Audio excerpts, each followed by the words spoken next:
ओम शांति। आज हम 1969 की श्रृंखला में तीसरी मुरली, जो कि बाप दादा द्वारा, अव्यक्त बाप दादा द्वारा 25 जनवरी 1969 25 जनवरी 1969 को चलाई गई थी। ये हमारी तीसरी मुरली है आज। इसका टाइटल है समर्पण की ऊंची स्टेज श्वासोश्वास स्मृति। अगर समर्पण की ऊंची स्टेज क्या है? श्वासोश्वास स्मृति। बाप दादा कहते हैं, अव्यक्त स्थिति में स्थित होकर अव्यक्त को व्यक्त में देखो। अव्यक्त स्थिति में स्थित होकर अव्यक्त को व्यक्त में देखो। आज बाबा एक प्रश्न पूछ रहे हैं, सब समर्पण बने हो?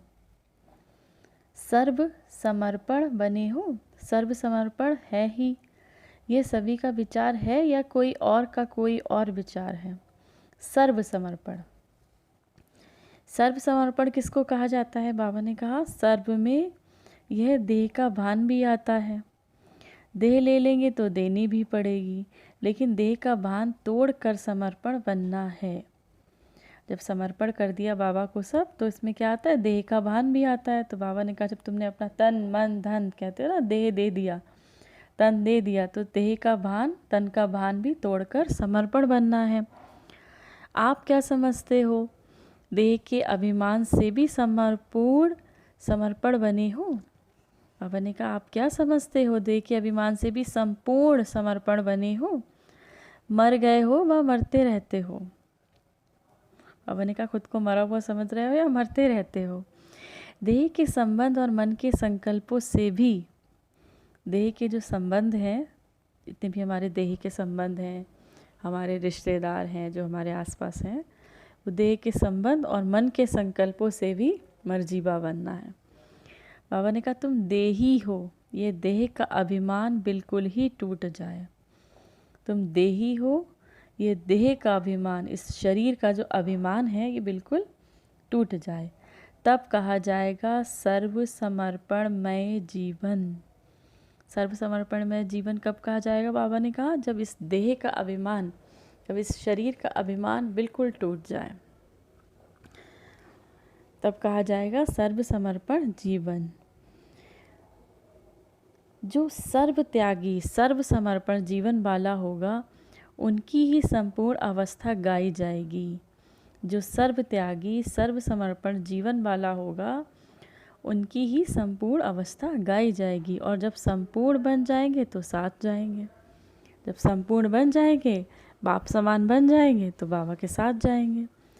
आपने शुरू में संकल्प किया था, जब बाबा से जुड़े थे बच्चे, तो संकल्प किया था कि बाबा आएंगे तो हम भी साथ जाएंगे। फिर ऐसा क्यों नहीं किया? यह भी एक स्नेह है। और संग तोड़ एक संग जोड़ने की ये चेन है। क्या चेन है? बाबा ने कहा कि अभी हम लोगों ने संकल्प किया था, जब शुरू में जुड़े थे बाबा से, जो भी बच्चा जुड़ता है, बाबा अब हम आपके साथ ही चलेंगे। लेकिन बीच बीच में देहाभिमान के कारण ये साथ छूट जाता है। तो बाबा ने कहा, और संग तोड़ एक संग जोड़ने की ये चेन है, जो अंत समय की निशानी है। जो अंत समय की निशानी क्या है? सबसे संग तोड़ सिर्फ एक के संग जोड़ना। किसके संग? एक निराकारी शिव बाबा के संग जोड़ना। जब कहा था तो क्यों नहीं शरीर छोड़ा? बाबा ने कहा, जब कहा था तो क्यों नहीं शरीर छोड़ा? छोड़ सकते हो, अभी छूट भी नहीं सकता। बाबा ने कहा कि जब आपने कहा था तो शरीर क्यों नहीं छोड़ा? छोड़ सकते हो, अभी छूट भी नहीं सकता। हम बच्चे अगर चाहें अभी अपना शरीर छोड़े तो नहीं छोड़ सकते। क्यों? क्योंकि जब तक, बहुत अच्छी बात बाबा ने आगे बताई, कि हम शरीर तब तक नहीं छोड़ सकते, क्योंकि जब तक हिसाब किताब है अपने शरीर से, तब तक ये हमारा शरीर हम चाह कर भी नहीं छोड़ सकते हैं। तब तक ये शरीर नहीं छूट सकता। योग से या भोग से, बहुत अच्छी लाइन बाबा ने कहा है यहाँ पर, या तो हम अपने जो हिसाब किताब है हमारे शरीर के, जो हमारे द्वारा कर्म किए गए हैं, या तो योग से उसे ख़त्म कर सकते, या फिर भोग से। हिसाब किताब तो ज़रूर चुकतू करना है। कोई भी कड़ा हिसाब किताब अगर रह गया होगा तो ये शरीर रहेगा, छूट नहीं सकता। अगर कोई हिसाब किताब जब तक पूरा नहीं हो जाता तो ये शरीर रहेगा, छूट नहीं सकता। वैसे तो समर्पण हो ही, बाबा ने कहा वैसे तो तुम सभी बच्चे, हम सभी बच्चे बाबा को समर्पित हैं, लेकिन अब समर्पण की स्टेज ऊंची हो गई है।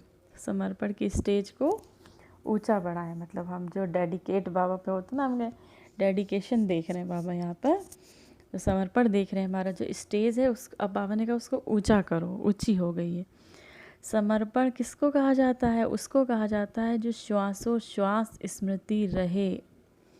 किस चीज़ की स्मृति रहे हमें? श्वासोश्वास बाबा की। सबसे हाई लेवल का डेडिकेशन या सबसे ऊंचा समर्पण किसको कहा जाता है? कि जब हमें बाबा की श्वासोश्वास हर सांस के साथ स्मृति रहे, उसको कहा जाता है संपूर्ण समर्पण। एक भी श्वास विस्मृति की ना हो, जब हमारी एक भी सांस ऐसे ना चले जब हमें बाबा याद ना हो, विस्मृति की ना हो। विस्मृति मतलब जब ऐसी एक भी श्वास ना हो जब हमें बाबा याद ना हो। हर श्वास में स्मृति रहे। और ऐसे जो होंगे उनकी निशानी क्या है? जो हर सांस में बाबा को याद करते होंगे, उनकी निशानी क्या है? उनके चेहरे पर क्या नज़र आएगा? क्या उनके मुख पर होगा? क्या उनके मुख पर होगा? मालूम है? बाबा ने कहा उनके चेहरे पे क्या नज़र आएगा, उनके मुख पर क्या होगा, पता है? हर्षित मुखता के सिवाय और कुछ नहीं होगा। उनके चेहरे पर टेंशन नहीं होगी। जो श्वासोश्वास से बाबा को याद कर रहा है, हर सांस के साथ बाबा की स्मृति जाती ही नहीं है, तो उसके चेहरे पे क्या होगा? खुशी कभी जाएगी? कभी खुशी नहीं जाएगी। तो बाबा ने कहा उनकी निशानी क्या होगी? हर्षित मुखता, हमेशा खुश चेहरा। जो जितना सहनशील होगा उसमें उतनी शक्ति बढ़ेगी। बाबा ने कहा जो जितना सहनशील होगा उतनी शक्ति बढ़ेगी। जो श्वासोश्वास स्मृति में रहता होगा उसमें सहनशीलता का गुण ज़रूर होगा। अब जो हर पल बाबा को, हर सांस के साथ बाबा को याद कर रहा है, तो उसमें सहनशीलता का गुण आ जाएगा, क्योंकि बाबा की श्रीमत है। हमें जब हम हर सांस के साथ बाबा को याद करेंगे तो हमें बाबा की श्रीमत भी याद आएगी। बाबा ने कहा बच्चे क्रोध नहीं करना है, बाबा ने कहा बच्चे पवित्र रहना है, बाबा ने कहा बच्चे प्रेम स्वरूप बनना है। तो हमें जब जब किसी को हम श्वासोश्वास याद कर रहे हैं, हर सांस के साथ याद कर रहे हैं, तो उसकी बताई चीज़ों को भी हम याद करेंगे। तो बाबा ने कहा जो श्वासोश्वास स्मृति में रहता होगा उसमें सहनशीलता का गुण ज़रूर होगा। और सहनशील होने के कारण एक तो वह हर्षित होगा, बहुत खुश रहेगा। दूसरा, शक्ति दिखाई देगी उसके चेहरे पर, निर्बलता नहीं। उसके चेहरे पे क्या दिखाई देगी? शक्ति दिखाई देगी, निर्बलता नहीं।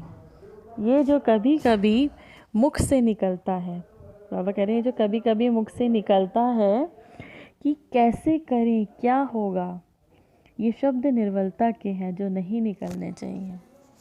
जो सहनशील होगा उसके चेहरे पे सबसे पहले हर्षित रहेगा, दूसरा शक्ति दिखाई देगी, कोई निर्बलता नहीं दिखाई देगी। जो कभी कभी बच्चे कहते हैं ना बाबा अब कैसे होगा, क्या होगा, तो बाबा ने कहा ये मुख से कभी नहीं निकलेगा।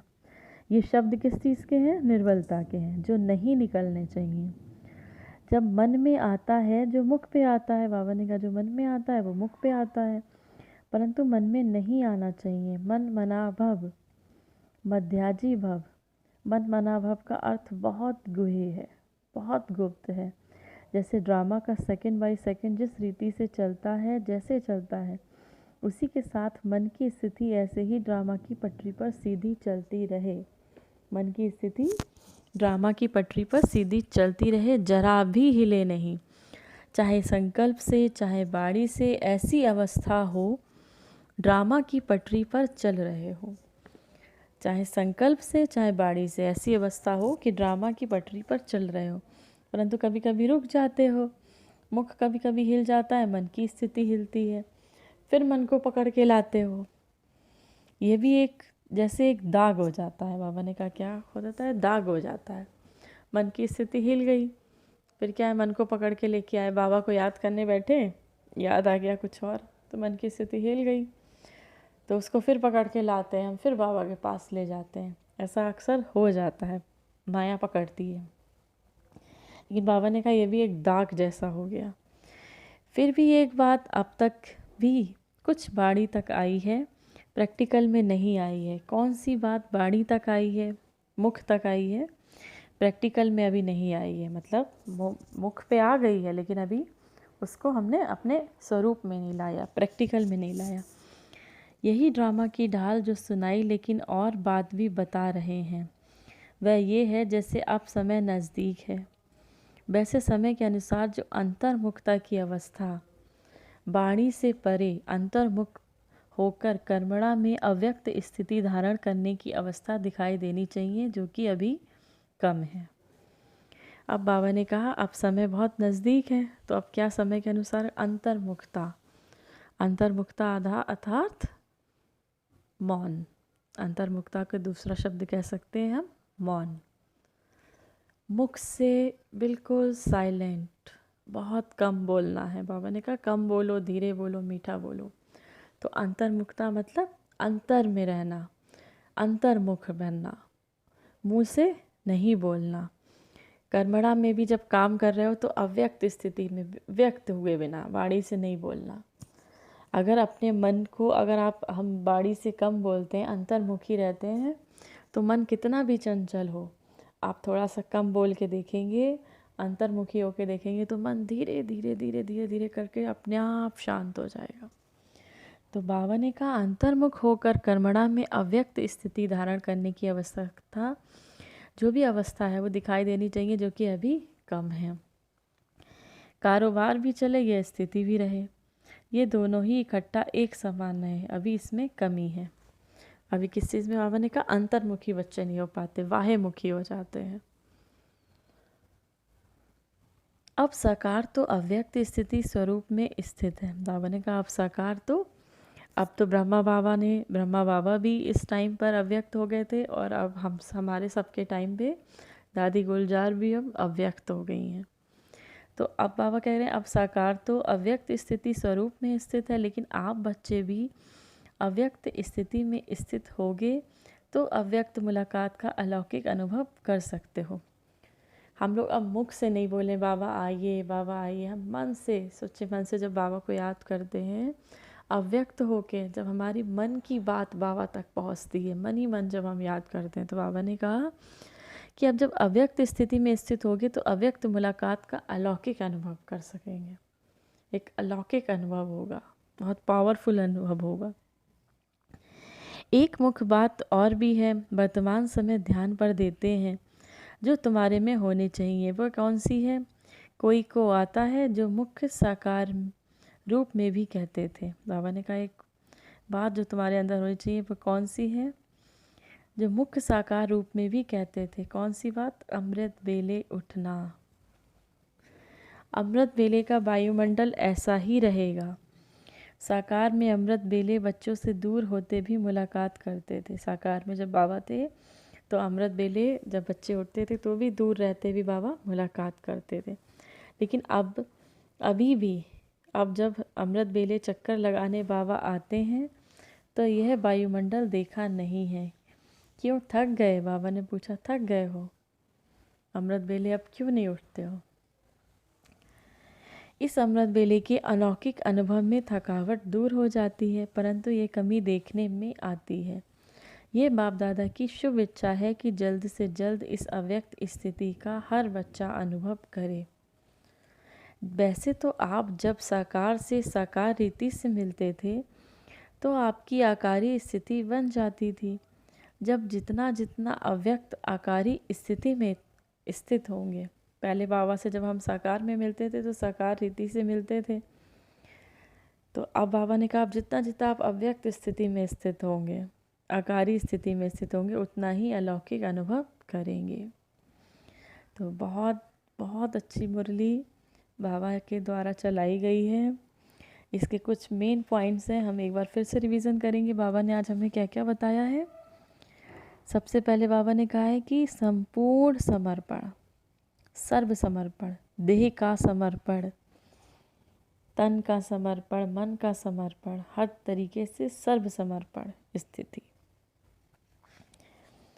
बाबा ने कहा कि जैसे अभी हम ये सोचें कि हमारा शरीर छूट सकता है, तो हमारा शरीर तब तक नहीं छूट सकता जब तक कि सारे हिसाब किताब चुकतू ना हो जाए, तो ये शरीर छूट ही नहीं सकता। तीसरा बाबा ने कहा संपूर्ण समर्पण उसको कहा जाता है जब हर सांस के साथ स्मृति हो, हमें बाबा की हर सांस के साथ स्मृति हो। और अगर हर सांस के साथ स्मृति होगी तो हमारी स्थिति कैसी होगी? स्थिति सहनशीलता का गुण स्वतः ही हमारे अंदर आ जाएगा। और सहनशील अगर हम बन जाएंगे तो क्या होगा? हर्षित मुक्ता, हमेशा खुश मिजाज चेहरा रहेगा। तो बाबा ने कहा जी क्या होगा, कैसे होगा कि शब्द निर्बलता के हैं वो समाप्त हो जाएंगे धीरे धीरे। अब बाबा ने कहा अब हमें अंतर्मुख होना है, अंतर्मुखी बनना है। अब समय बहुत नज़दीक आ रहा है, तो अब बाड़ी से ज़्यादा अंतर्मुखी होना है। अंतर्मुखी जितना ज़रूरत हो उतना बोलना है। अंतर्मुखी होके अव्यक्त स्थिति अपनी जितनी अव्यक्त स्थिति बनेगी उतना उतना अलौकिक अनुभव करेंगे। ओम शांति, ओम शांति। सभी ब्राह्मण आत्माओं को बाप दादा की तरफ से याद, प्यार, गुड मॉर्निंग।